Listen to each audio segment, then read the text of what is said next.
تبارك وتعالى في محكم تنزيله بعد أعوذ بالله السميع العليم من الشيطان الرجيم بسم الله الرحمن الرحيم ولقد خلقنا الإنسان ونعلم ما توسوس به نفسه ونحن أقرب إليه من حبل الوريد إذ يتلقى المتلقيان عن اليمين وعن الشمال قعيد ما يلفظ من قول إلا لديه رقيب عتيد وجاءت سكرة الموت بالحق ذلك ما كنت منه تحيد ونفخ في الصور ذلك يوم الوعيد وجاءت كل نفس معها سائق وشهيد لقد كنت في غفلة من هذا فكشفنا عنك غطاءك فبصرك اليوم حديد وقال قرينه هذا ما لدي عتيد ألقيا في جهنم كل كفار عنيد مناع للخير معتد مريب الذي جعل مع الله إلها آخر فألقياه في العذاب الشديد قال قرينه ربنا ما أطغيته ولكن كان في ضلال بعيد قال لا تختصموا لدي وقد قدمت إليكم بالوعيد ما يبدل القول لدي وما أنا بظلام للعبيد وقال الله تبارك وتعالى في مقام آخر أفرأيتم اللات والعزى ومناة الثالثة الأخرى ألكم الذكر وله الأنثى تلك إذا قسمة ضيزى. محترم حاضرین، سامعین کرام، دوستوں، بزرگوں اور ساتھیوں، پردہ نشین اسلامی رشتے کی مائیں اور بہنیں، ہر قسم کی تعریف، حمد و ثنا، کبریائی، پاکیزگی اور بڑائی صرف اللہ رب العالمین کے لیے لائق و سزاوار ہے۔ درود و سلام ہو اشرف المخلوقات میں سب سے افضل، قیامت کے دن کے سردار جناب محمد رسول اللہ صلی اللہ علیہ وسلم پر۔ اللہم صلی علی محمد وعلی آل محمد کما صلیت علی ابراہیم وعلی آل ابراہیم انکا حمید مجید۔ اللہم بارک علی محمد وعلى آل محمد كما باركت على إبراهيم وعلى آل إبراهيم إنك حميد مجيد۔ حاضرین گرامی، دوستوں، بزرگوں اور ساتھیوں، نواقض اسلام کے عنوان سے، یعنی وہ چیزیں جو اسلام کو نقصان پہنچاتی ہیں یا جزوی طور پر یعنی اسلام کو کمزور کرتی ہیں، بندے کے اسلام کو، یا بندے کے ایمان اور اس کے اسلام کو پورے طور پہ ختم کر دیتی ہیں، اس کا تذکرہ ہم آپ کے سامنے کر رہے تھے۔ اس موضوع کی اہمیت اس حیثیت سے بھی بڑھ کر کے ہے کہ اس کے اوپر عام طور پر لوگ گفتگو نہیں کرتے ہیں، اور یہ ایک ایسا موضوع ہے جو معاشرے میں، سماج میں، سوسائٹی میں، ہر گھر کے اندر کسی نہ کسی شکل میں، کسی نہ کسی صورت میں موجود اور پایا جاتا ہے۔ لہذا ہمیں اور آپ کو اس موضوع کو سمجھنے، اور اگر کسی کی زندگی میں اس طرح کی چیزیں پائی جاتی ہیں یا موجود ہیں تو اس کو ختم کرنے اور دور کرنے کی ضرورت ہے، تاکہ ہماری توحید، ہمارا ایمان، ہمارا اسلام محفوظ رہ سکے۔ گزشتہ خطبہ جمعہ میں ہم نے آپ کے سامنے رقیہ کے تعلق سے اور تعویذ کے تعلق سے گفتگو کی تھی، اور ان دونوں کے احکام کو بیان کیا تھا۔ نبی صلی اللہ علیہ وسلم کی مشہور روایت جس میں آپ صلی اللہ علیہ وسلم نے فرمایا ان الرقى والتمائم والتولى شرک، تو رقیہ اور تمیمہ یعنی تعویذ، ان دونوں کے تعلق سے بات ہو گئی تھی۔ بات باقی بچی تھی تیولہ کے تعلق سے۔ تیولہ کہتے کس کو ہیں؟ تو ہم نے اشارہ کیا تھا آپ کو، وہیں سے گفتگو شروع کریں گے تاکہ آپ کے ذہن میں پرانی گفتگو تازی ہو جائے اور پھر آگے باتوں کو سمجھنے میں آسانی ہو۔ تیولہ کہتے ہیں کہ ایسا عمل کرنا جس عمل کے ذریعے سے آدمی اپنی بیوی سے یا بیوی اپنے شوہر سے، مرد عورت سے یا عورت مرد سے محبت کرنے لگے، اس عمل کو طیولہ کہا جاتا ہے۔ اس کی دو قسم ہے۔ پہلی قسم طیولہ عاطفیہ، عربی زبان میں کہتے ہیں، یعنی ایسا طیولہ جو محبت کو کھینچتا ہو، اس کو طیولہ عاطفیہ کہتے ہیں۔ اور دوسری قسم طیولہ کی ہے جو آدمیوں کے درمیان میں نفرت پیدا کرتا ہو، لوگوں کے درمیان میں نفرت پیدا کرتا ہو۔ لیکن ان دونوں کا تعلق عام طور سے میاں بیوی شادی بیاہ کے رشتے کے تعلق سے منسلک ہوتے ہیں، سماج، سوسائٹی اور معاشرے کے اندر یہ پائے جاتے ہیں۔ اس کا طریقہ کار کیا ہوتا ہے؟ تو علماء کرام نے کئی ایک طریقے بیان فرمائے ہیں۔ اب ظاہر ہے وہ تو میں آپ کے سامنے پورے طور پر بیان نہیں کروں گا، کیونکہ میں طیولہ کو کرنے کا طریقہ نہیں بتا رہا ہوں، بلکہ اس کی قباحت اور اس کی خرابی کو آپ کے سامنے بیان کرنا چاہ رہا ہوں۔ تو کہا کہ آدمی کے پسندیدہ چیزوں میں اس کو کوئی عمل کر کے تعویذ کی شکل میں یا پھونک کر کے، دم کر کے اس کے اندر ڈال دیا جاتا ہے اور وہ آدمی کو کھلا دیا جاتا ہے، جادوگر۔ یہ طیولہ کی سب سے بدترین قسم ہے، جس کو توڑنا اور جس کو ختم کرنا بہت مشکل ہوتا ہے، نمبر 1۔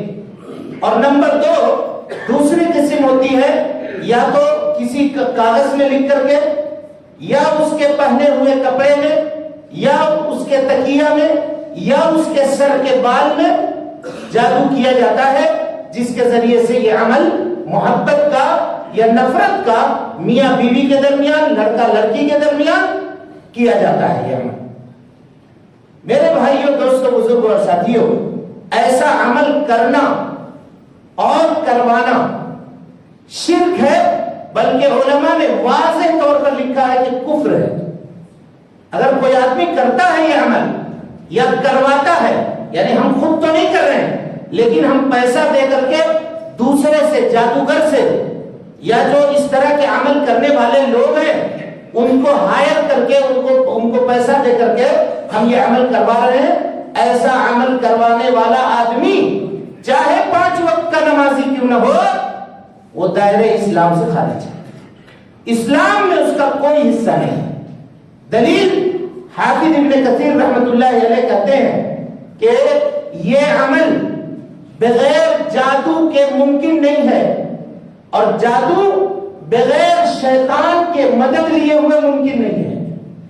اور شیطان انسان کی مدد کب کرتا ہے؟ جب تک انسان شرک نہ کرے اور اس شیطان کی عبادت نہ کرے، تب تک وہ شیطان انسان کی مدد کرنے کے لیے تیار اور راضی نہیں ہوتا ہے۔ قرآن مجید کی آیت دیکھیے، اللہ رب العالمین فرماتا ہے سورہ بقرہ میں، وَاتَّبَعُوا مَا تَتْلُو الشَّيَاطِينُ عَلَى مُلْكِ سُلَيْمَانَ وَمَا كَفَرَ سُلَيْمَانَ وَلَكِنَّ الشَّيَاطِينَ كَفَرُوا، کہ وہ جو فرشتے 2 اترے تھے اور شیطانوں نے یہ کہا، کچھ لوگوں نے یہ کہا کہ حضرت سلیمان کہ جو یہ چڑیے، درندے، پرندے ان کی بات مانتے ہیں، حضرت سلیمان نعوذ باللہ من ذالک جادوگر تھے۔ لوگوں نے یہ کہا، قرآن مجید نے کہا وما کفر سلیمان، اے وما سحر سلیمان، سلیمان علیہ السلام جادوگر نہیں تھے، ولکن الشیاطین کفروا، بلکہ شیطان جو تھے وہ جادوگر تھے۔ یعلمون الناس السحر، لوگوں کو جادوگری سکھاتے تھے، اور سکھانے سے پہلے وہ یہ کہہ دیتے تھے کہ میں تمہارے لیے آزمائش ہوں، انما نحن فتنۃ فلا تکفر، کفر مت کرو۔ پتہ یہ چلا کہ جادو کا سیکھنا یا سکھانا یا جادو کا عمل کرنا، یہ سب کا سب کیا ہے؟ کفر ہے، کفر۔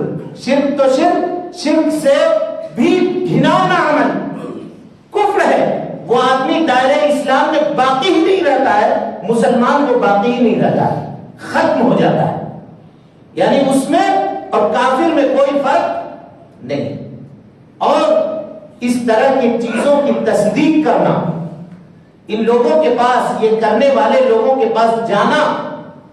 میرے بھائیوں، جناب محمد رسول اللہ صلی اللہ علیہ وسلم نے فرمایا کہ جو آدمی جادوگر کے پاس گیا، صرف گیا، سوچ لیجئے وعید، سنیے، من اتا کاہنا او عرافا، جو بھی شخص کسی جادوگر کے پاس گیا، لم يقبل اللہ منہ صلاۃ 40 یوما، اللہ رب العالمین ایسے شخص کے 40 دنوں کی نماز کو قبول نہیں کرتا ہے.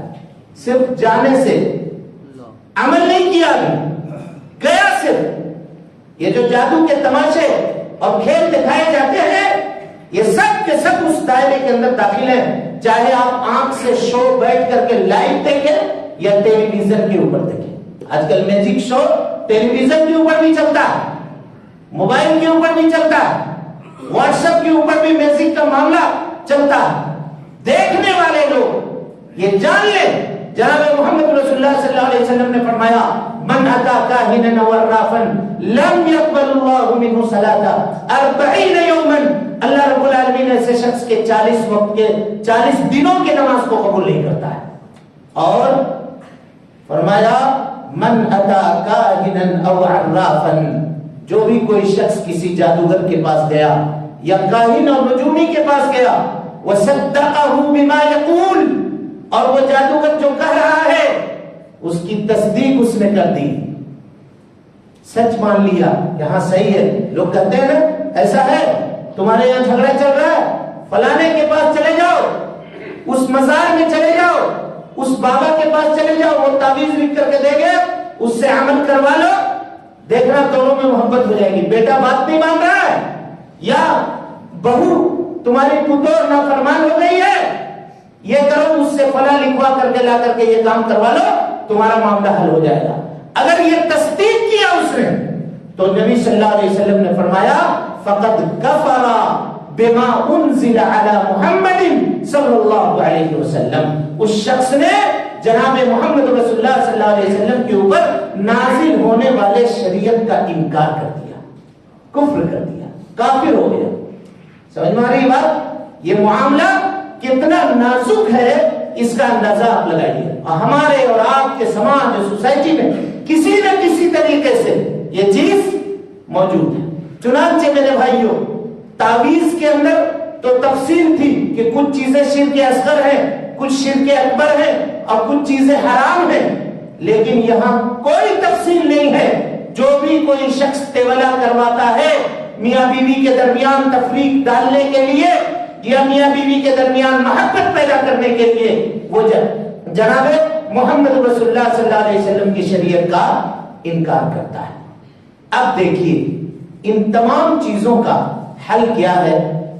حل وہی ہے جو جناب اگر کسی کے اوپر کر دیا گیا، خدا نہ خواستہ، اللہ تعالی ہمیں، آپ کو، ہمارے آپ کے گھر والوں کو، ہم سب کے آل و اولاد کو اللہ رب العالمین اس مصیبت اور اس پریشانی سے بچائے، محفوظ رکھے. دنیا کے تمام مومنوں کو ان کے ایمان جیسی قیمتی چیزوں کی اللہ رب العالمین حفاظت فرمائے کہ ان چیزوں میں پڑھ کر کے آدمی اپنے ایمان کو ضائع کر دیتا ہے. بسا اوقات کبھی کبھی ایسا ہوتا ہے کہ اس کے ایمان چلے جاتے ہیں. اور میرے بھائیوں، علامہ خضیر رحمت اللہ علیہ، علامہ خضیر حفظہ اللہ تبارک و تعالی مدینہ منورہ میں ہم لوگوں کے اساتذہ میں سے ہیں. مسجد نبوی کے درس میں انہوں نے بتایا، غور سے سنیے گا اس بات کو، درس میں انہوں نے یہ بتایا کہ اکثر کینسر وغیرہ کی جو بیماریاں ہوتی ہیں اس کا سبب جادوگر یا نظر بد ہوتا ہے. اکثر یہ سماج کا اتنا گھناؤنا عمل ہے، اتنا گھناؤنا عمل ہے کہ اللہ اکبر، اللہ کی پناہ، اللہ رب العالمین ہم سب کی حفاظت کرے. کہ آپ دیکھیے ہٹا کٹا آدمی ہے، ڈاکٹر بیماری سمجھ نہیں سکتا ہے اور اچانک آدمی سوکھ کر کے کاٹا ہوا اور پھر دنیا سے رخصت ہو گیا، چلا گیا. اکثر اس بیماری کے اندر جو عوامل ہوتے ہیں پوشیدہ، وہ عوامل اس طرح کے نظر بد کے اور جادو کے ہوتے ہیں. اکثر لا قدر اللہ، اللہ رب العالمین کسی کو کسی کے ساتھ یہ معاملہ نہ کرے. چنانچہ میرے بھائیوں سماج اور سوسائٹی کے لیے ایک جادوگر کتنا خطرناک ہے اس کا اندازہ آپ لگائیے. جناب محمد رسول اللہ صلی اللہ علیہ وسلم نے فرمایا کہ اگر کوئی آدمی جادوگری کرتا ہے حد الساحر ضربۃ بالسیف، اس کو قتل کر ڈالو، اس کی سزا قتل ہے. علماء نے بحث کیا. کیا بحث کیا؟ کہا کہ شرک، جادو شرک ہے، کفر ہے، لیکن اگر ایک کافر توبہ کرتا ہے تو اس کا توبہ اسلام میں قابل قبول ہے. لیکن ایک مشرک توبہ کرتا ہے اس کا توبہ اسلام میں قابل قبول ہے، لیکن ایک جادوگر کا توبہ کیوں قابل قبول نہیں ہے؟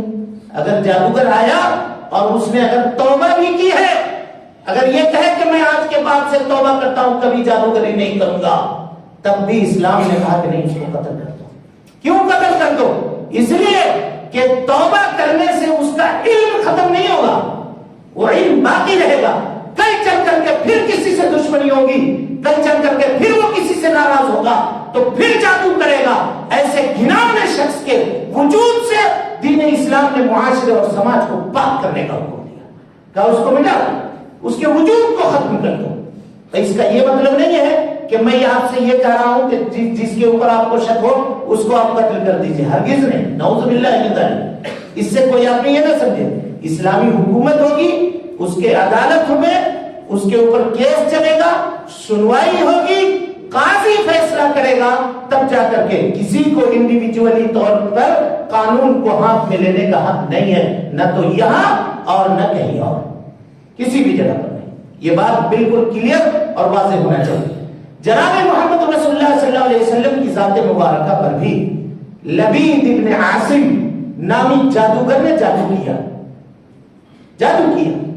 نبی صلی اللہ علیہ وسلم چیزوں کو بھول جاتے تھے، دین میں نہیں، دنیاوی معاملات میں کچھ چیزیں آپ کو یاد نہیں رہتی تھی. یہ جادو کا اثر تھا جناب محمد رسول اللہ صلی اللہ علیہ وسلم کے اوپر. اس کو حل کیسے کیا گیا؟ جبرائیل امین نازل ہوئے، نبی صلی اللہ علیہ وسلم موجود ہیں اور ان کے ساتھ ایک اور فرشتے تھے. کہا کہ آدمی کی بیماری کیا ہے؟ حدیث میں کیا بیماری ہے آدمی کی؟ صحیحین کی روایت ہے. کہا کہ آدمی کی بیماری یہ ہے کہ انہو مطبوب، اس کو جادو لگا ہوا ہے. کہا ومن طبہو، کس نے جادو کیا ہے؟ کہا لبید ابن عاصم الیہودی، یہودی لبید ابن عاصم نے اس کو جادو کیا ہے. کہا کس چیز میں جادو کیا ہے؟ کہا فی مشتن و مشاتن، کنگھی کے نکلے ہوئے بال میں اور کھجور کے گچھے کے اندر رکھ کر کے کسی ایک کنویں کے اندر ڈال دیا گیا. وہاں سے اس کو نکالا گیا اور قل اعوذ برب الفلق اور قل اعوذ برب الناس یہ پڑھ کر کے دم کیا گیا. اللہ رب العالمین کے فضل اور اس کے توفیق سے جناب محمد رسول اللہ صلی اللہ علیہ وسلم کو شفا یابی حاصل ہوئی. آج کل کے زمانے میں بھی شفا یابی حاصل کرنے کا اگر کوئی طریقہ ہے میرے بھائیوں تو وہ یہی طریقہ ہے. کوئی مزار میں شفا یابی نہیں ملے گی. کسی بابا کے پاس جا کر کے اس کے ٹوٹکے استعمال کرنے سے اور اس کے دھاگے باندھنے سے اور اس کے تعویذ کو پہننے سے شفا نہیں حاصل ہوگی. قرآن مجید کی آیتوں کو پڑھ کر کے دم کرنے سے جو شرعی طریقہ ہے اس طریقے کے اوپر شفا یابی حاصل کی جا سکتی ہے. میرے بھائیوں، دوستوں، بزرگوں اور ساتھیوں، پردہ نشین خواتین اسلام، جادوگری کے تعلق سے یہ باتیں تھیں. تیولہ کے تعلق سے جو ہم نے آپ کے سامنے بیان کر دیا. رہی بات تعویذ کی تو غور کیجئے گا. جناب محمد رسول اللہ صلی اللہ علیہ وسلم نے فرمایا، رویفہ نامی ایک صحابی ہیں، ان کو بلایا آپ صلی اللہ علیہ وسلم نے. کہا یا رویفہ، غور سے سنیے گا، لعل الحیات ستطول بک، ہو سکتا ہے میرے بعد تم بہت دنوں تک زندہ رہو. حضرت رویفہ کو کہا کہ اگر زندگی تمہاری لمبی ہوئی تو میرے بعد لوگوں کو یہ بتلانا، من تقلد وترن، کہ جس کسی نے وتر لٹکایا، وتر کے معنی تاک، اور تاک کہتے ہیں، اور سے سنیے، تاک کہتے ہیں جانور کے آنت سے بنایا گیا دھاگا. لوگ جانور کے آنت سے دھاگا بناتے تھے، مضبوط ہوتا ہے وہ، اور اس کو کمان میں لگاتے تھے، اس کے ذریعے سے تیر چلاتے تھے.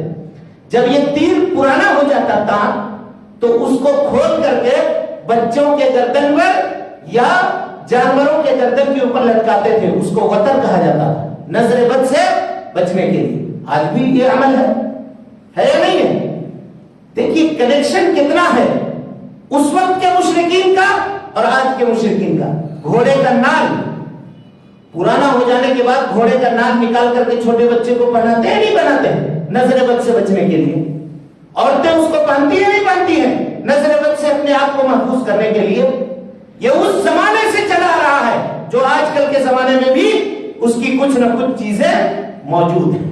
چنانچہ نبی صلی اللہ علیہ وسلم نے کہا کہ اے رویفہ، لوگوں کو بتا دینا کہ جس کسی نے اپنے گردن کے اندر تانت لٹکایا، چاہے وہ چمڑے کا بنا ہو یا آنت کا بنا ہو جانور کا، یا وہ کسی دھاگے کا ہو، فَإِنَّ مُحَمَّدًا صلی اللہ علیہ وسلم فقد بری منہ، جناب محمد رسول اللہ صلی اللہ علیہ وسلم اس سے بری ہے۔ یہ خبر دے دینا کہ میں بری ہوں اس سے، میرا کوئی تعلق اس سے نہیں ہے جو نظر بد سے بچنے کے لیے کوئی دھاگا اپنے ہاتھ میں، اپنے گردن میں یا اپنے جسم میں پہنے۔ اگر کوئی آدمی پہنتا ہے اور آپ اس کو جا کر کے دعوت و تبلیغ کرتے ہیں، اس کو سمجھاتے ہیں، اور آپ کے سمجھانے سے وہ آدمی اس کو نکال کر کے پھینک دیتا ہے اللہ کی توفیق سے، تو آپ کو ثواب کیا ہے جانتے ہیں؟ اللہ اکبر، ثواب دیکھیے۔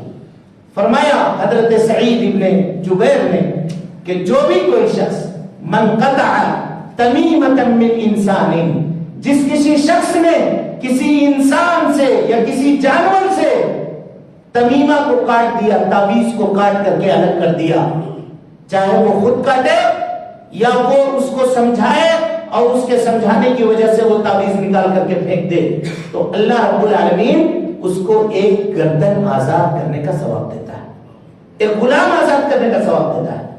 حافظ ابن حجر رحمۃ اللہ علیہ لکھتے ہیں، کہا کہ آپ کو معلوم ہے یہ اتنا بڑا ثواب کیوں ہے گردن آزاد کرنے کا، غلام آزاد کرنے کا ثواب ایک چھوٹے سے عمل میں کیوں ہے؟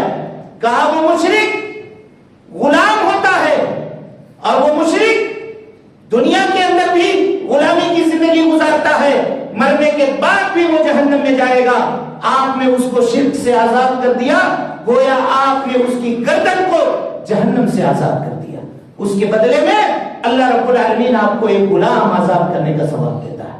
حافظ ابن حجر لکھتے ہیں کہ صرف یہ بات تعویذ کے اوپر نہیں ہے، کوئی آدمی دعوت و تبلیغ کرتا ہے، نصیحت کی باتیں بتاتا ہے، خیر اور بھلائی کی باتیں بتاتا ہے، اور کوئی آدمی شرک کے اندر مبتلا ہے، اس کی دعوت و تبلیغ سے شرک سے لوگ باز آ جاتے ہیں، شرک سے توبہ کرتے ہیں، تو اللہ رب العالمین ان تمام لوگوں کو جو اس بات کو بتانے میں کسی بھی طرح کے مددگار تھے، اللہ رب العالمین ان کو غلام آزاد کرنے کا ثواب دے گا۔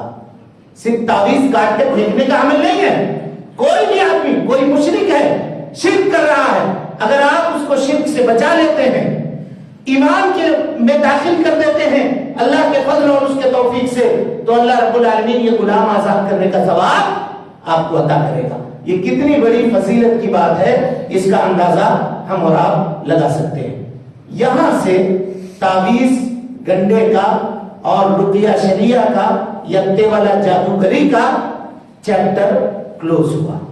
اب اس کے بعد آئیے 5 سے 7 منٹ کے اندر ایک دوسرے عنوان میں داخل ہو جاتے ہیں تاکہ آئندہ ہفتے ہم کو اس عنوان کی وضاحت کرنے میں آسانی ہے۔ اسلام کو توڑنے والی چیزوں میں سے ایک چیز ہے ناجائز تبرک کا حاصل کرنا، ناجائز تبرک کا حاصل کرنا۔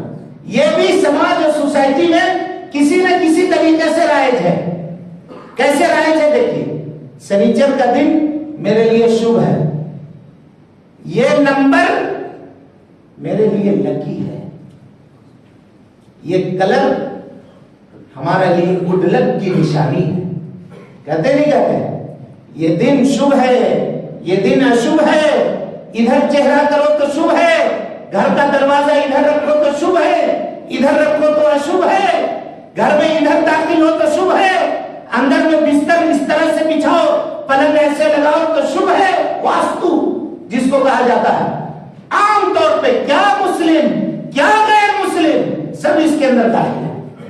گھر بنانے سے پہلے عمل کیا جاتا ہے. ایک تو ذبح کا جو انشاءاللہ اس کے بعد آئے گا, تبرک کے بعد ہم پھر ذبح کا تذکرہ کریں گے کہ گھر بنانے وقت یا گھر کمپلیٹ ہو جانے کے بعد ذبح کر کے لوگوں میں تقسیم کرنا اور کھلانا اس کا کیا حکم ہے. لیکن اس سے پہلے اس بات کو سمجھیے, تبرک میرے بھائیوں شریعت کے اندر تبرک ثابت ہے اور برکت دینے والا اللہ رب العالمین ہے. تبرک کا معنی کیا ہے؟ تبرک کہتے ہیں زیادتی حاصل کرنے کو, کسی بھی چیز میں اضافہ کرنے کو تبرک کہتے ہیں. اور تبرک کا ایک دوسرا معنی سکون اور اطمینان کے بھی ہے. برکت دو لفظ سے ماخوذ ہے, غور سے سنیے مسئلے کو. ایک تو برکت الجمل, اونٹ کے بیٹھ جانے کو کہتے ہیں. اونٹ اگر بیٹھ جاتا ہے تو سکون ہو جاتا ہے. تو برکت کا ایک معنی ہوتا ہے سکون, قلبی سکون اور اطمینان. اور برکہ سے ماخوذ ہے برکت. برکہ کہتے ہیں کسی بڑے گڑھے کو جس میں بارش کا پانی بہت جمع ہوا ہو, تو بہت زیادہ پانی کو جمنے کی جگہ کو برکہ کہتے ہیں. اسی سے برکت ہے, یعنی مال میں برکت, اولاد میں برکت, دولت میں برکت. اس کا کیا مطلب ہوا؟ عمر میں برکت, زندگی میں برکت, صحت و عافیت میں برکت. اس کا مطلب یہ ہوا کہ بڑھوتری, مال میں بڑھوتری, اولاد میں بڑھوتری. یہ کیسے حاصل کیا جائے گا اور کس طرح سے حاصل کیا جائے گا, اس کو سمجھیے. برکت کی اولاً دو قسم ہے, ایک برکت شرعی اور ایک برکت دنیاوی. یعنی ایک برکت جس کا شریعت سے تعلق ہے. مثال کے طور پہ نماز پڑھنا برکت ہے. آدمی نماز پڑھتا ہے, اس سے اس کی زندگی میں برکت ہوتی ہے. احادیث پڑھ کر کے دیکھیے, کوئی آدمی اگر عشاء کی نماز پڑھتا ہے, فجر کی نماز پڑھتا ہے, اللہ اس کے مال و اولاد کو محفوظ کر دیتا ہے. عصر کی نماز پڑھتا ہے, اللہ رب العالمین مصائب و پریشانی سے اس کو محفوظ کرتا ہے. کوئی آدمی عشاء کی نماز جماعت سے آتا ہے پڑھنے, اللہ رب العالمین نفاق کو اس سے دور کرتا ہے. یہ ساری چیزیں برکت کی نشانیوں میں سے ایک نشانی ہے. اس کو کہتے ہیں برکت شرعی. اور ایک برکت دنیاوی ہے, دنیا کی برکت. وہ دنیا کی برکت کیا ہے؟ جیسے بارش کا نازل ہونا. بارش نازل ہوتا ہے, اس سے کھیتی باڑی ہوتی ہے, آدمی کے مال میں, اس کے پیسے میں اضافہ ہوتا ہے. اور دنیا میں کسی نہ کسی طریقے سے آدمی بارش سے جڑا ہوا ہے, بغیر اس کے. وَجَعَلْنَا مِنَ الْمَاءِ كُلَّ شَيْءٍ حَيٍّ. اللہ رب العالمین نے ہر چیز کی زندگی پانی میں رکھی ہے, اور اسی لیے ہر چیز کے حصول کا ایک ذریعہ ہے, لیکن پانی کے حصول کا دو ذریعہ ہے. ایک تو آسمان سے نازل ہونے والی بارش کا پانی, اور ایک زمین کھود کر کے بور کر کے آدمی نکالنے والا پانی. اس کا دو ذریعہ ہے. باقی انسان کی ساری ضرورتیں ایک ذریعہ سے پیدا ہوتی ہیں. کھیتی باڑی اناج اب دیکھیے سب زمین سے نکلتا ہے, لیکن بارش وہ چیز ہے جو آسمان سے بھی اور زمین سے بھی. تو یہ برکت دنیاوی ہوئی. اسی طریقے سے برکت کی دوسری قسم ہے برکت عملی, یعنی آدمی کے عمل میں برکت ہو. مثال کے طور پہ مسلمانوں کے بارے میں نبی صلی اللہ علیہ وسلم نے فرمایا کہ مسلمان بابرکت ہوتا ہے. مسلمان بابرکت ہوتا ہے, اس کا کیا مطلب؟ کہ مسلمان کو جا کر کے آدمی چھوئے, یا مسلمان سے اس کے بال سے برکت حاصل کرے, یا اس کے جسم سے برکت حاصل کرے. نہیں, مسلمان جس جگہ پہ موجود ہوتا ہے وہاں وہ اللہ اللہ کرتا ہے, نمازیں ادا کرتا ہے, روزہ رکھتا ہے, اللہ کی تسبیح و تحلیل کرتا ہے, عمل کرتا ہے. اس عمل کی وجہ سے برکت حاصل ہوتی ہے. اور ایک ہوتی ہے برکت ذاتی, آدمی کے ذات میں برکت. یہ برکت جناب محمد رسول اللہ صلی اللہ علیہ وسلم کے ذات مبارکہ سے کے لیے خاص ہے, جس کے لیے ہم آج بھی دعا کرتے ہیں, کہتے ہیں اللہم بارک علی محمد وعلی آل محمد کما بارکت علی ابراہیم وعلی آل ابراہیم انک حمید مجید. یہ دعا کرتے ہیں کہ اللہ محمد صلی اللہ علیہ وسلم کے اوپر برکت دے, برکت اصل دینے والا کون ہے؟ اصل دینے والا اللہ رب العالمین ہے۔ اسی طریقے سے کوئی جگہ بابرکت ہوتی ہے، مثال کے طور پہ مدینہ منورہ، مکہ المکرمہ بابرکت ہے۔ مسجد چاہے ہمارے محلے کی مسجد ہو، آپ کے محلے کی مسجد ہو، کوئی بھی مسجد ہو، وہ بابرکت ہے۔ لیکن بابرکت جگہ سے برکت حصول کرنے کا، حاصل کرنے کا جو طریقہ ہے، آدمی اس طریقے سے برکت حاصل کرے تو جائز ہے۔ درخت سے برکت حاصل کرنا، پتھر سے برکت حاصل کرنا، لوگ جاتے ہیں چوراہے کے اوپر، لوگ سجا کر کے بیٹھے رہتے ہیں، یہ مونگا ہے، یہ عتیق ہے، یہ فلاں ہے، یہ فلاں ہے، یہ پتھر پہنو تو یہ برکت، یہ پتھر پہنو تو یہ برکت، یہ پتھر پہنو تو یہ برکت۔ انسانی عقل دنیا کے معاملے میں اتنا کام کرتی ہے، اس معاملے میں کیوں نہیں کام کرتی ہے بھائی؟ جب یہ اتنے پتھر برکت والے ہیں تو وہ خود کیوں نہیں برکت لے لیتا؟ دھوپ میں چٹائی پہ بیٹھ کر، روڈ کنارے فٹ پاتھ پہ بیٹھ کر کے پتھر بیچ رہا ہے 10-10 روپے میں لوگوں سے، اور لوگ جا کر کے شوق سے خرید رہے ہیں اس سے۔ یہ برکت حاصل، کون سی برکت؟ قسم اللہ کی، جس کسی نے کسی پتھر سے برکت حاصل کرنے کی کوشش کی، اس نے شرک اکبر کیا اور دائرہ اسلام سے خارج ہوا۔ اسی طریقے سے برکت جگہ میں برکت ہے، جیسے مدینہ منورہ، مکہ المکرمہ بابرکت ہے۔ اب یہاں سے کوئی آدمی جائے اور جانے کے بعد مدینے کی مٹی اٹھا کر کے پھینک لے، کھا لے، یا مٹی وہاں سے پولیتھین میں بھر کر کے لے کر کے اپنے گھر آ جائے، کھا کے شفا۔ سنے کہ نہیں آپ؟ حاجی لوگ حج کرنے جاتے ہیں، وہاں سے مٹی اٹھا کر لے کر آتے ہیں۔ ہم نے ان حاجیوں کو بھی دیکھا ہے جو یہاں سے اپنے گاؤں محلے رشتہ دار والوں کے کفن خرید کر لے جاتے ہیں۔ کفن ہندوستان سے لے جاتے ہیں ایڈوانس میں خرید کر کے، اور خریدے کفن ایڈوانس میں خرید لیا، اس میں کوئی قباحت نہیں ہے، لیکن جو عمل کر رہا ہے وہ قباحت کا، اس کو مدینے کی مٹی میں لگاتے ہیں، کبھی بالٹی میں زمزم بھر کر کے اس میں ڈال کر کے اس کو سکھا کر کے لاتے ہیں، تاکہ یہ آدمی انتقال ہو جائے گا تو زمزم سے دھلا ہوا کفن اس کو پہنا دیں گے۔ کیا زمزم سے برکت حاصل کرنے کا یہ طریقہ ہے کہ اس کو کفن سے دھویا جائے؟ کچھ لوگ مسجد نبوی کے در و دیوار کو چھو کر کے برکت حاصل کرتے ہیں۔ وہ دروازے جو مدینہ میں بنائے بھی نہیں گئے، وہ لکڑی جو مدینے کی ہے بھی نہیں، اس سے اس کو چھو کر کے برکت حاصل کرنا، تصور کیجیے۔ اور دلیل کیا دیتے ہیں؟ جب ان کے سامنے بیان کیجیے تو ان کے مولوی، بڑے بڑے مولوی، غور سے سنیے گا، جواب دے رہا ہوں آپ کو، بڑے بڑے مولوی ان کے یہ کہتے ہیں کہ یہ لوگ پتھروں سے برکت حاصل کرنا منع کرتے ہیں، تو اللہ نے حجر اسود کو کیوں نازل کیا؟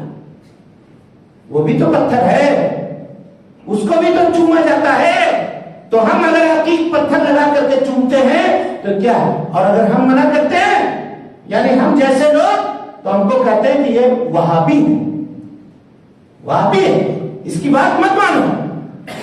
سنیے دلیل، حجر اسود اللہ رب العالمین نے نازل کی۔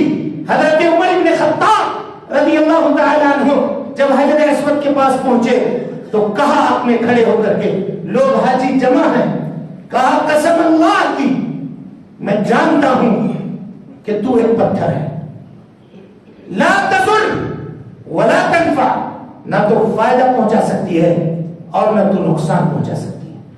ولولا انی رأیت رسول اللہ صلی اللہ علیہ وسلم، قسم اللہ کی اگر میں جناب محمد رسول اللہ صلی اللہ علیہ وسلم کو چومتے ہوئے نہ دیکھتا، ما قبلتک، تو میں تم کو کبھی نہیں چومتا۔ حجر اسود کی برکت یہ ہے کہ اس کو جا کر کے کوئی آدمی چومے، لیکن لوگ کیا کرتے ہیں؟ ہم نے یہ دیکھا کسی کو زخم ہے، وہ صحیح نہیں ہو رہا، وہ جا کر کے وہاں حجر اسود پہ گھس رہا ہے، دو گناہ کرتا ہے وہ۔ ایک گناہ تو یہ ہے کہ برکت اس طریقے پر حاصل کر رہا ہے جس طریقے میں حاصل کرنے کا شریعت نے اجازت نہیں دیا، اور وہ اپنے زخم کو، خون پیٹ کو اس پہ لے جا کر لگا رہا ہے۔ پیچھے آنے والا آدمی جو اس کو چومنا چاہتا ہے، اس کو گھن محسوس ہوگی یا نہیں ہوگی؟ کس طرح کے عمل کر رہے لوگ؟ خانہ کعبہ بابرکت ہے، ہندوستان، پاکستان اور دوسرے جگہوں سے حجاج قینچی لے کر جاتے ہیں، قینچی. آپ دیکھیے گا ہمیشہ خانے کعبہ کا پردہ نیچے ہوتا ہے، لیکن حج کا جب موسم آتا ہے تو اس کو لپیٹ کر کے اوپر کر دیا جاتا ہے. جانتے ہیں کیوں؟ اس لیے کہ یہاں سے یہ لوگ مشرکین بے ایمان یہ چوری کرنے جاتے ہیں، قینچی لے کر اپنے ساتھ جاتے ہیں اور خانے کعبہ کی غلاف کو، پردے کو کاٹ کر کے لے کر کے آتے ہیں اپنے گاؤں میں، اور پھر اس کو پانی میں رکھ کر کے، پانی دھو دھو کر کے، ہزاروں کا بزنس ہے، لوگ اس کو بزنس چلاتے ہیں. اور خانے کعبہ تو دور کی بات ہے، آج کل اجمیر میں وہ چیزیں ملتی ہیں، کلیر میں ملتی ہیں، کچھوچھا میں ملتی ہیں، وہاں سے لانا کر کے یہ فلاں کی خاک ہے، یہ فلاں قبر کی خاک ہے، تو یہ فلاں کے روزے کی خاک ہے، تو یہ اس جگہ کی دھول ہے، یہ وہاں کی چادر ہے، یہ وہاں کا دھاگا ہے، لا کر کے تقسیم کیا جاتا ہے، بیچا جاتا ہے، اور لوگ اس کو خریدتے ہیں اور باندھتے کہ نہیں باندھتے ہیں. سب سے بڑا ہے موجود شفا یابی کا طریقہ جو نبی صلی اللہ علیہ وسلم نے متعین کیا ہے. تو یہاں اجمیر میں انا ساگر کے گھاٹ بھی ہیں، وہاں گھاٹ بنائے گئے ہیں جہاں سے لوگ پانی اٹھا کر کے لے کر آتے ہیں اور تبرک حاصل کرتے ہیں. قسم اللہ کی، جس کسی نے اس طرح کا تبرک حاصل کرنے کی کوشش کی، جناب محمد رسول اللہ صلی اللہ علیہ وسلم کی شریعت اس شخص سے بری ہے، وہ شخص دین اسلام سے بری ہے، اور دین اسلام سے اس کا کوئی تعلق نہیں ہے. تبرک مشروع کب ہوتی ہے اور تبرک یعنی جائز کب ہوتی ہے اور تبرک ناجائز کب ہوتی ہے، اور اس کے حاصل کرنے کا کیا طریقہ ہے، انشاءاللہ العزیز یہ ہم آئندہ کے جمعہ میں آپ کے سامنے بیان کریں گے. اللہ رب العالمین سے اس دعا کے ساتھ کہ اللہ تعالی ہمیں اور آپ کو توحید کے اوپر گامزن ہونے کی توفیق عطا فرما دے. اللہ رب العالمین ہمارے توحید کی حفاظت فرما دے. اے اللہ توحید کی برکتوں سے ہمیں مالا مال کر دے. اے اللہ رب العالمین جس مسلک کے ماننے والے ہیں رب العالمین اس کے اوپر قائم رکھ. اے اللہ ہماری آل و اولاد کو کتاب و سنت کے اوپر عمل کرنے کی اور ہم کو بھی کتاب و سنت کے اوپر عمل کرنے کی توفیق دے. اے اللہ رب العالمین جب تک زندہ رکھ دین اسلام پہ زندہ رکھ، اور جب اٹھا ایمان پہ اٹھا. اقول قولی ھذا واستغفر اللہ لی ولکم ولسائر المسلمین من کل ذنب وخطیئۃ فاستغفروہ انہ کان للأوابین غفورا.